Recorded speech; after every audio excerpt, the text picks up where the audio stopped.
when you look at this camera, you can see that it was really, we used to call it a refrigerator on wheels. It was that big. And the image was upside down. And you would have to look at it as if it were, you know, an 8x10-inch camera, which is a smaller version of that. Right. But it makes you, and the film was enormously expensive.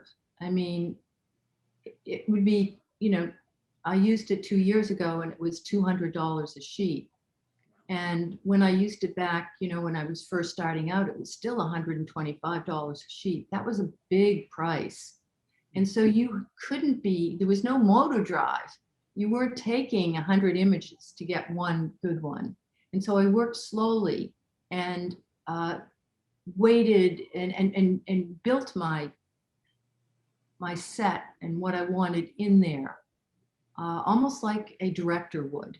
And then when I had everything lined up and everything was near what I had in my head and in my heart, I would just let go and I would just connect with the person I was photographing and saying, listen, okay, we're all set. Now I just want you to close your eyes and just let go. And I would do the same thing. And let's just try to connect on a different, deeper level.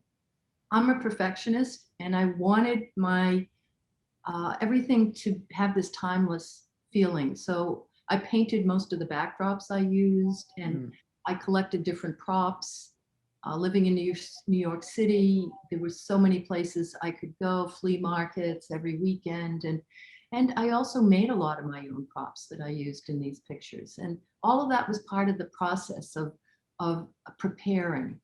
Because it was so expensive to use the studio, it was like $1,500 to rent it for the day. And then, you know, at $125 a sheet and my assistant's fees and my, you know, I would trade with the people I photographed. So, you know, I would give them a print at least. So there was another $125 per person. And, you know, that I paid for lunch and had a caterer come, but it was, I would book the studio from 9 to 5 and I was on my feet that entire time. I never sat down.